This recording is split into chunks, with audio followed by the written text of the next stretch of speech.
نحمده ونصلي ونسلم على رسوله الكريم أما بعد فأعوذ بالله من الشيطان الرجيم بسم الله الرحمن الرحيم النبي أولى بالمؤمنين من أنفسهم وأزواجه أمهاتهم صدق الله العظيم اللهم صل على محمد وعلى آل محمد كما صليت على إبراهيم وعلى آل إبراهيم إنك حميد مجيد اللهم بارك على محمد وعلى آل محمد كما باركت على إبراهيم وعلى آل إبراهيم إنك حميد مجيد معزز سامعین اکرام، شوال کا مہینہ ہے۔ اس مہینے کے اندر بہت سارے اسلامی تاریخ کے واقعات رونما ہوئے ہیں، لیکن موقع کی مناسبت سے آج انشاءاللہ ام المؤمنین ام سلمہ رضی اللہ تعالی عنہا کی زندگی کے بارے میں مختصر گفتگو ہونی ہے۔ اللہ رب العالمین سے دعا ہے کہ اللہ رب العالمین ہم لوگوں کو بھی صحابہ اکرام رضوان اللہ تعالی علیہم جیسی اتباع نصیب فرمائے، اور ہمارے گھروں میں بیٹھی ہماری ماؤں، بہنوں اور بیٹیوں کو بھی اللہ رب العالمین صحابیات جیسا ایمان اور ان جیسی آپ صلی اللہ علیہ وآلہ وسلم کی سنتوں کی پیروی کی توفیق نصیب فرمائے۔ ام المؤمنین ام سلمہ رضی اللہ تعالی عنہ، آپ کا نام ہند، آپ کے والد کا نام سہیل اور کنیت ابو امیہ تھی۔ آپ کی والدہ کا نام عاتقہ تھا اور آپ کا تعلق قبیلہ قریش کی شاخ بنو مخزوم سے تھا۔ ام المؤمنین ام سلمہ رضی اللہ تعالی عنہ، اللہ رب العالمین نے ان کو بے پناہ صلاحیتوں سے نوازا تھا۔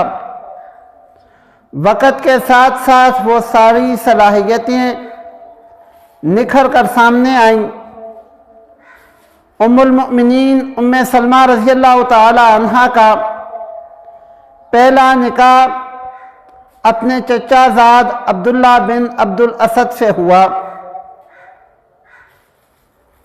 اور ان دونوں کے درمیان اللہ رب العالمین نے پیار اور محبت کا ایسا رشتہ قائم فرمایا کہ آج کی دنیا میں اس کی مثال کم ہی ملتی ہے۔ اللہ رب العالمین نے ام سلمہ رضی اللہ تعالی عنہ کو اولاد سے بھی نوازا تھا۔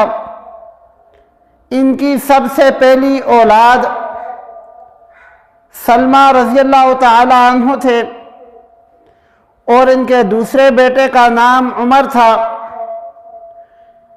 دو ان کی بیٹیاں بھی تھیں، ایک کا نام درہ تھا اور دوسری کا نام برہ۔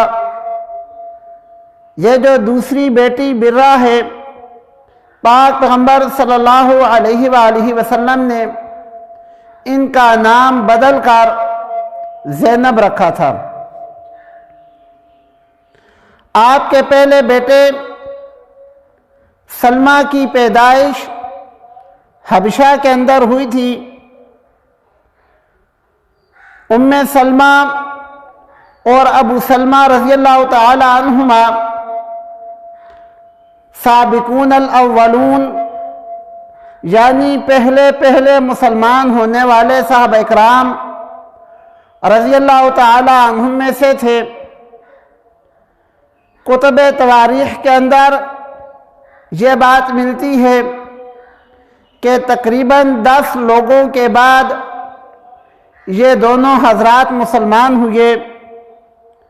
آپ صلی اللہ علیہ وآلہ وسلم مکہ مکرمہ میں دار ارقم میں تشریف فرما تھے اور یہ دونوں میاں بیوی وہاں تشریف لے گئے اور پاک پیغمبر صلی اللہ علیہ وآلہ وسلم کا امتی اور آپ صلی اللہ علیہ وآلہ وسلم کی غلامی کو پسند کیا اور آپ صلی اللہ علیہ وآلہ وسلم کا کلمہ پڑھ لیا۔ چونکہ شروع ہی میں مسلمان ہو گئے تھے، اس لیے ان کو اللہ رب العالمین نے بہت سارے درجات عطا فرمائے ہیں، اور انہوں نے اللہ کے راستے میں تکالیف بھی بہت برداشت کی۔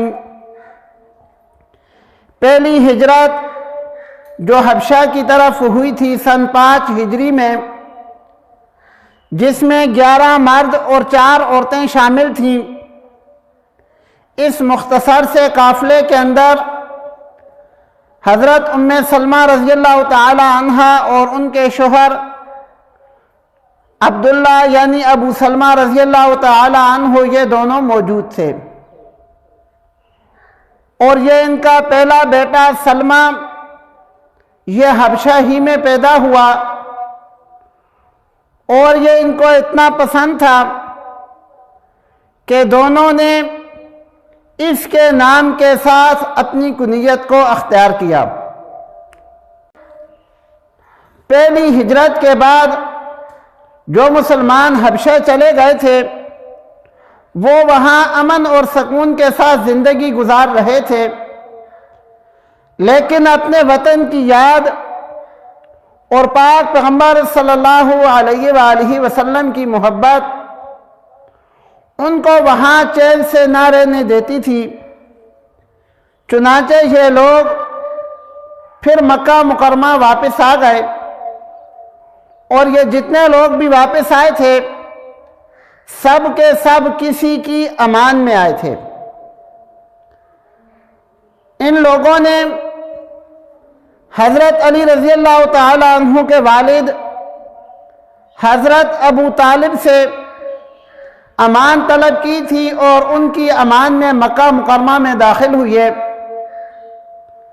جب ان کے قبیلے کے لوگوں کو معلوم ہوا کہ ابو طالب نے ان کو پناہ دی ہے تو وہ ابو طالب کے پاس تشریف لے گئے اور دباؤ ڈالنے لگے کہ ہمارے آدمیوں کو ہمارے حوالے کرو۔ ابو طالب اس بات پہ تھے کہ میں نے ان کو امان دی ہے اور میں ان کو تمہارے حوالے کیسے کر سکتا ہوں۔ جب انہوں نے ابو طالب پر دباؤ ڈالنے کی کوشش کی تو اسی محفل اور مجلس کے اندر ابو لہب بھی بیٹھے ہوئے تھے۔ انہوں نے اس کے قبیلے کے لوگوں سے کہا کہ اگر آپ نے ابو طالب پر دباؤ ڈالا تو میں ابو طالب کے ساتھ کھڑا رہوں گا۔ ابو لہب اگرچہ غیر مسلم تھے مگر معاشرے کے اندر اللہ رب العالمین نے ان کو ایک مقام دیا ہوا تھا، معاشرے کے اندر ان کی ایک عزت تھی، ایک رتبہ تھا، سردار سمجھے جاتے تھے۔ چنانچہ یہ لوگ واپس ہو گئے۔ سن 6 ہجری کو دوبارہ حبشہ کی طرف ہجرت ہوئی۔ اس ہجرت میں 80 کے قریب مرد تھے اور تقریباً 20 عورتیں تھیں۔ اس دوسرے قافلے کے اندر بھی یہ دونوں حضرات ابو سلمہ رضی اللہ تعالی عنہ اور ام سلمہ رضی اللہ تعالی عنہ موجود تھیں۔ یہ لوگ دوبارہ حبشہ چلے گئے، اور یہ جو دوسری بار کی ہجرت تھی یہ کفار کو بہت کھٹکتی تھی۔ اسی ہجرت کے بعد کفار مکہ نے عمر بن عاص اور ابن ربیعہ 2 بندوں کو کچھ تحائف دے کر حبشہ کے بادشاہ نجاشی کے پاس بھیجا کہ آپ جاؤ اور جو ہمارے مکہ کے لوگ وہاں گئے ہیں بادشاہ سے کہہ کر ان کو واپس لے کر آؤ۔ یہ لوگ جب حبشہ کے بادشاہ کے پاس پہنچے، طائف پیش کیے اور اپنی عرض پیش کی کہ ہمارے علاقے کے، ہمارے ملک کے کچھ لوگ آپ کے پاس آئے ہیں، وہ اپنے دین سے پھر چکے ہیں، آپ ان کو ہمارے حوالے کر دو۔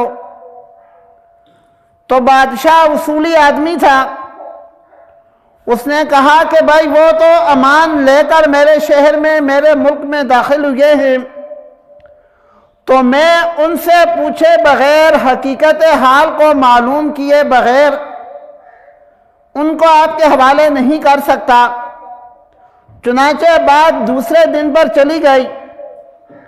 دوسرے دن یہ دونوں حضرات بادشاہ کے پاس پہنچے، مسلمان مہاجرین بھی بادشاہ کی خدمت میں آئے، تو بادشاہ نے مسلمانوں سے جو ان لوگوں نے باتیں کی تھیں کہ اپنے دین کو چھوڑ دیا، اپنے مذہب کو چھوڑ دیا، اس بارے میں معلومات لیں۔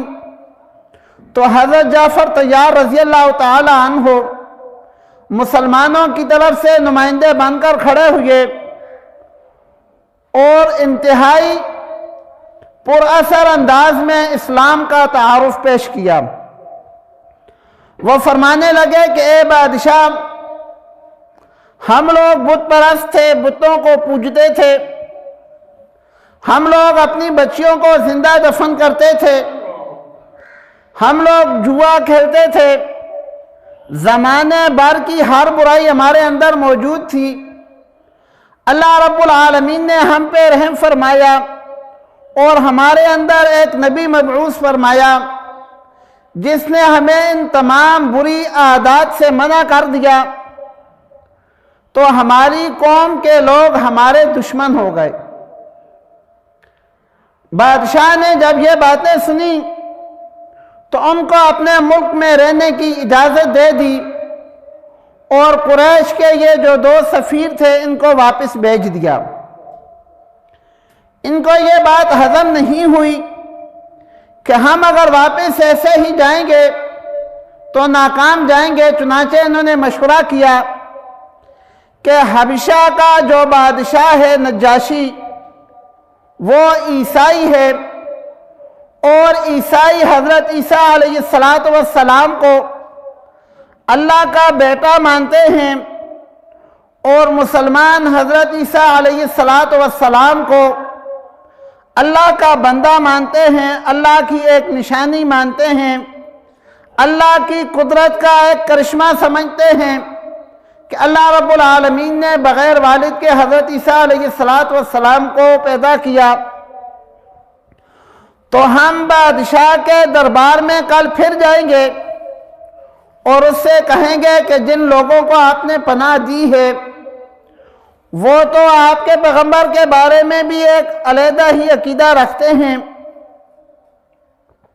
چنانچہ اگلے دن یہ پھر دربار میں پہنچے اور حضرت عیسیٰ علیہ السلام کے بارے میں مسلمانوں کے عقائد کو بیان کیا۔ نجاشی نے حضرت جعفر رضی اللہ تعالی عنہ کو بلایا۔ حضرت جعفر رضی اللہ تعالی عنہ نے دوبارہ جو اسلام کی تعلیمات تھیں حضرت عیسیٰ علیہ السلام کے بارے میں وہ بادشاہ کے سامنے رکھ دیں۔ بادشاہ نے زمین سے ایک تنکا اٹھایا اور تنکا اٹھا کر کہنے لگا کہ مجھے میرے پیدا کرنے والے رب کی قسم، یہ جو مسلمان کہہ رہے ہیں حضرت عیسیٰ علیہ السلام کی شان ایک تنکے کے برابر بھی اس سے زیادہ نہیں ہے، یعنی یہ بالکل ٹھیک کہہ رہے ہیں۔ چنانچہ یہ لوگ واپس ہو گئے۔ کچھ عرصہ بعد حضرت ابو سلمہ اور ام سلمہ رضی اللہ تعالی عنہما دوبارہ مکہ مکرمہ واپس آ گئے، اور جب مدینہ منورہ کی ہجرت ہوئی تو سب سے پہلے جو ہجرت کرنے والے تھے ان میں ابو سلمہ رضی اللہ تعالی عنہ کا نام بھی آتا ہے۔ چنانچہ یہ ہجرت کے لیے تیار ہوئے، اپنی سواری پر اپنی گھر والی ام سلمہ رضی اللہ تعالی عنہ کو بٹھایا، اپنے بچے کو بٹھایا، روانہ ہونے لگے تو آپ کی جو اہلیہ تھی اس کے گھر والے سامنے آ گئے اور کہنے لگے کہ تم نے ہمارے دین کو، کفار کے دین کو چھوڑ دیا ہے، تو ہم اپنی بیٹی کو تمہارے ساتھ جانے نہیں دیں گے۔ ابو سلمہ رضی اللہ تعالیٰ عنہ کہنے لگے کہ ہم نے نکاح کیا ہے اور آپ کی بیٹی بھی مسلمان ہے، ہم دونوں کا مذہب ایک ہے، تو آپ ہمیں کس طرح جدا کر سکتے ہو؟ لیکن انہوں نے ایک نہ سنی اور ام سلمہ رضی اللہ تعالی عنہ کی سواری کو روک لیا۔ ابو سلمہ رضی اللہ تعالی عنہ مجبور ہو کر اکیلے ہی ہجرت کر گئے اور جاتے ہوئے ام سلمہ رضی اللہ تعالی عنہ کو یہ نصیحت کر گئے کہ کچھ بھی ہو جائے اپنا دین، اپنا مذہب اسلام کبھی نہ چھوڑنا۔ ام سلمہ رضی اللہ تعالی عنہ اس بات پر پابند رہیں۔ ابو سلمہ کے گھر والوں کو جب پتہ چلا کہ ہمارا بھائی تو چلا گیا لیکن ان کی گھر والی یہیں پر ہے، یہاں تک تو بات ٹھیک ہے، لیکن ان کا ایک بیٹا بھی ہے، تو اولاد تو والد کی ہوتی ہے۔ چنانچہ وہ ان کے پاس آئے اور بحث و تکرار کے بعد ام سلمہ رضی اللہ تعالی عنہ سے ان کا بیٹا بھی لے کر چلے گئے۔ 1 سال تک ام سلمہ رضی اللہ تعالی عنہ اپنے بیٹے اور اپنے خاوند کے بغیر اپنے گھر میں رہتی رہیں۔ تقریباً جب سال کا عرصہ گزر گیا تو ابی مغیرہ کہ ایک شخص نے ان کے گھر والوں سے کہا کہ کیسے ظالم لوگ ہو، آپ کی اپنی بچی ہے، آپ نے خوشی سے نکاح کروایا، خوشی سے یہ مسلمان ہوئی، اور اب تم کہتے ہو ہم نے اس کو اس کے خاوند کے پاس نہیں جانے دینا۔ تو کیسے ظالم لوگ ہو اور کتنے بزدل لوگ ہو۔ ظالم اس طرح کہ میاں بیوی کو جدا کرنے پر لگے ہوئے ہو، اور بزدل اس طرح کہ تمہارا بس صرف ایک عورت پر ہی چلتا ہے۔ ان کو یہ بات دل پر لگی، چنانچہ انہوں نے ام سلمہ رضی اللہ تعالی عنہ کو جانے کی اجازت دے دی۔ ام سلمہ رضی اللہ تعالی عنہ اپنے خاوند کے جو گھرانے کے افراد مکہ مکرمہ میں تھے ان کے پاس آئیں اور آ کر کہنے لگیں کہ میرا بیٹا مجھے دے دو، مجھے گھر کی طرف سے اجازت مل گئی ہے تو میں اب مدینہ منورہ جاؤں گی۔ انہوں نے وہ بیٹا ان کو دے دیا۔ ام سلمہ رضی اللہ تعالی عنہ اکیلے ہی مکہ مکرمہ سے مدینہ منورہ کی طرف چل پڑی، اپنی سواری لی اور مدینہ کی طرف چلنے لگی۔ جب مکہ مکرمہ سے تقریباً 3-4 میل باہر نکل گئیں تو ان کو ایک آدمی ملا جس کا نام عثمان بن طلحہ تھا۔ انتہائی شریف النفس آدمی تھا۔ اس نے جب دیکھا کہ ایک عورت اکیلے جا رہی ہے، اس کے پاس آیا اور آ کر پوچھنے لگا کہ کون ہو، کہاں جا رہی ہو؟ انہوں نے ساری بات بیان کی تو وہ کہنے لگے کہ آپ کے ساتھ اس اتنے لمبے سفر میں کوئی مرد نہیں ہے؟ تو یہ کہنے لگی کہ نہیں، میں تو اکیلے ہی جا رہی ہوں۔ چنانچہ انہوں نے اس کا ساتھ دینے کا فیصلہ کیا اور مدینہ منورہ تک ام سلمہ رضی اللہ تعالی عنہ کو چھوڑ کر گیا۔ ام سلمہ رضی اللہ تعالی عنہ بیان کرتی ہیں کہ میں نے عثمان جیسا شریف النفس آدمی نہیں دیکھا، سارے رستے میں انہوں نے نظر اٹھا کر بھی نہیں دیکھا، جہاں ضرورت ہوتی اونٹ کو بٹھاتے اور خود دور جا کر بیٹھ جاتے۔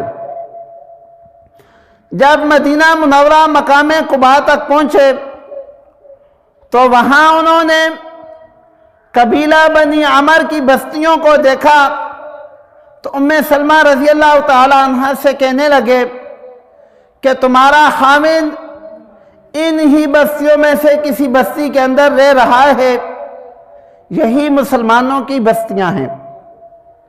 اور یہ کہہ کر عثمان بن طلحہ واپس ہو گئے۔ ام سلمہ رضی اللہ تعالی عنہ مدینہ منورہ پہنچ گئیں اور اپنے خاوند کے ساتھ ہنسی خوشی زندگی گزارنے لگیں۔ اللہ رب العالمین نے مسلمانوں کو کچھ عرصے بعد جہاد کی اور مزاحمت کی اجازت دے دی، چنانچہ مسلمانوں اور کفار کے درمیان پہلی لڑائی، جس کو غزوہ بدر کے نام سے یاد کیا جاتا ہے، اس لڑائی کے اندر حضرت ابو سلمہ رضی اللہ تعالی عنہ شریک ہوئے اور اللہ رب العالمین نے ان کو غازی کے مرتبے سے نوازا۔ وہ دوبارہ واپس ہوئے، اللہ رب العالمین نے دوبارہ ان کو غزوہ احد میں بھی شریک ہونے کی سعادت عطا فرمائی۔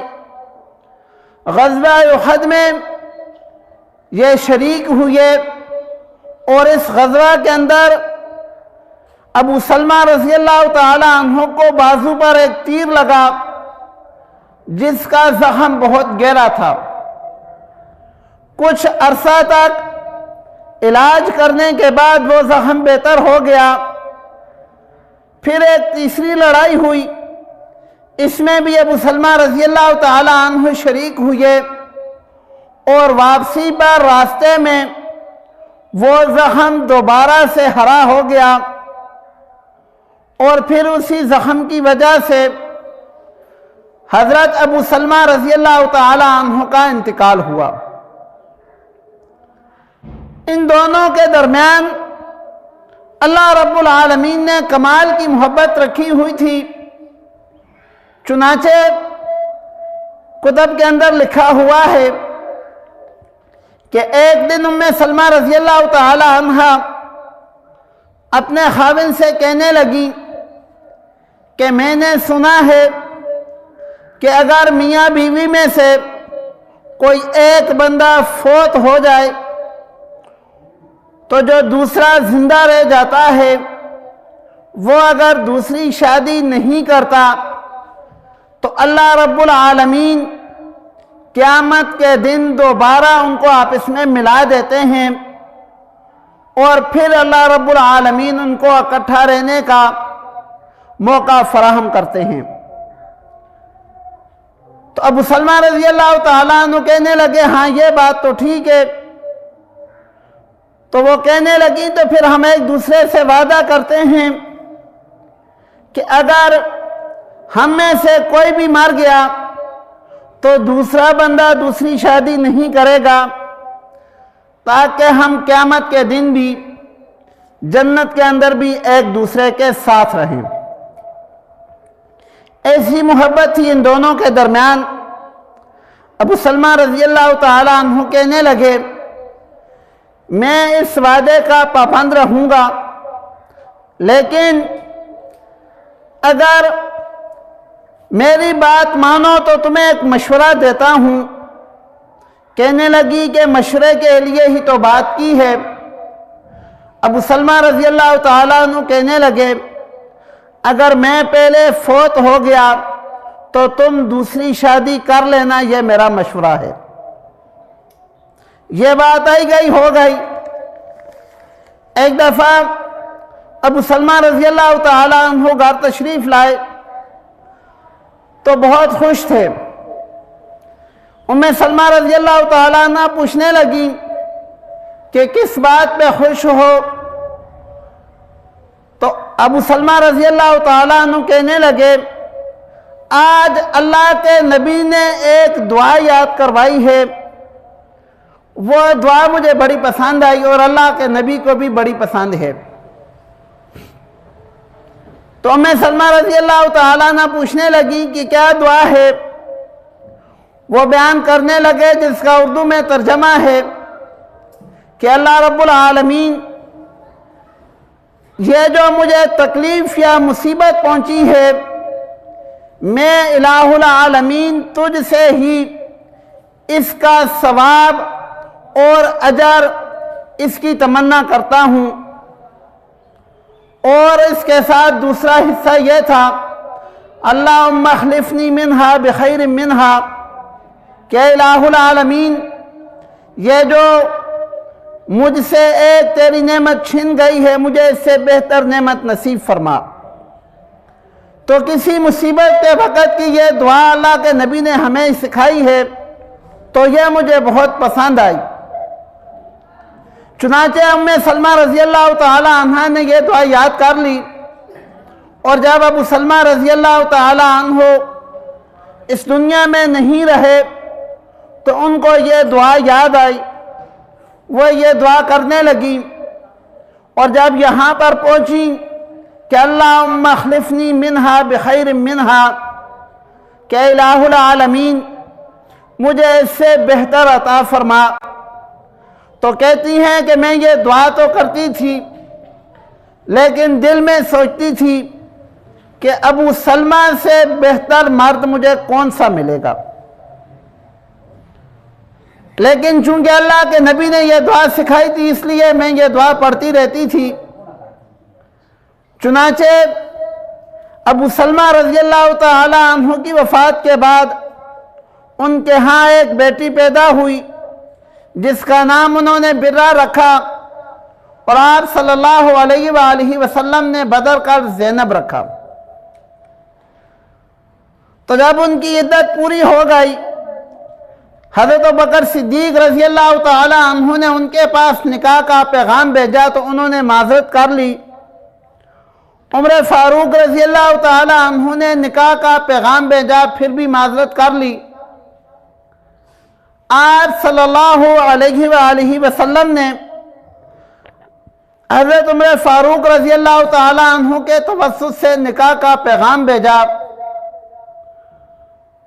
تو یہ کہنے لگی کہ اللہ کے رسول، 3 باتیں ہیں جو اس وقت میرے سامنے ہیں۔ پہلی بات تو یہ ہے کہ میں صاحب اولاد ہوں، میرے 4 بچے ہیں، تو اگر میں آپ سے نکاح کر لوں گی تو یہ بچے تو میرے ساتھ رہیں گے، اس سے آپ کو بھی تکلیف ہوگی۔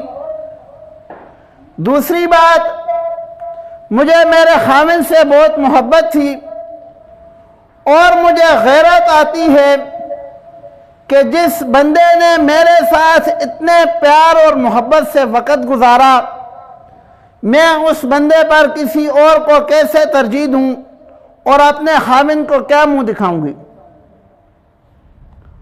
اور تیسری بات یہ ہے کہ میرا یہاں کوئی ولی موجود بھی نہیں ہے۔ جب یہ پیغام آپ صلی اللہ علیہ وآلہ وسلم تک پہنچا تو حضرت عمر رضی اللہ تعالی عنہ کو اس بات پر غصہ آیا کہ اللہ کے نبی کی ذات سے بھی زیادہ غیرت کہاں سے آ گئی۔ وہ یہ بات لے کر پھر ان کے پاس گئے، آپ صلی اللہ علیہ وآلہ وسلم بھی وہاں پہنچ گئے اور کہنے لگے کہ یہ جو آپ نے 3 باتیں کی ہیں کہ آپ صاحب اولاد ہو، تو اولاد کا اللہ وارث ہے۔ دوسری جو آپ نے غیرت کی بات کی ہے، اللہ رب العالمین سے میں دعا کروں گا، اللہ رب العالمین رحم فرمائیں گے اور یہ غیرت والا عنصر ختم ہو جائے گا۔ اور تیسری بات کہ آپ کا کوئی یہاں پر ولی یا والی موجود نہیں ہے تو آپ کے گھرانے میں سے کسی بندے کو بھی میرے ساتھ نکاح کرنے میں کوئی عذر نہیں ہوگا۔ چنانچہ ام سلمہ رضی اللہ تعالی عنہا نے اپنے بیٹے عمر کو ولی مقرر کیا کہ آپ میرا نکاح پاک پیغمبر صلی اللہ علیہ وآلہ وسلم سے کرا دو۔ یہ ام سلمہ رضی اللہ تعالی عنہا آپ صلی اللہ علیہ وآلہ وسلم کے ساتھ رہیں، اور جتنا عرصہ بھی ساتھ رہیں انتہائی قائدانہ ان کا اور آپ صلی اللہ علیہ وآلہ وسلم کے ساتھ رہن سہن ایسا خوبصورت تھا کہ ہر مسلمان کے لیے یہ قابل رشک ہے۔ اللہ رب العالمین سے دعا ہے کہ اللہ رب العالمین ہماری ماؤں بہنوں کو بھی ایسا ہی جذبہ ایمانی عطا فرمائے۔